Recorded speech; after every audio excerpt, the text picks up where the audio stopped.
焼けてます。もう45度。いやマジで焼けるんだな、こういうので。面白い。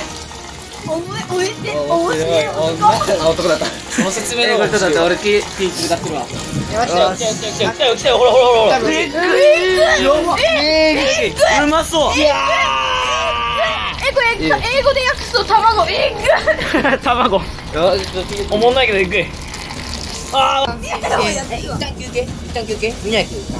はい。うまそう。でももう焼きたりやったもんな俺。失礼します。だって、ここ置いとくから絶対切るのよ。サッカー部だからって何でも切っていいと思う。確かに。うまそうっすね。食べてみたいと思います。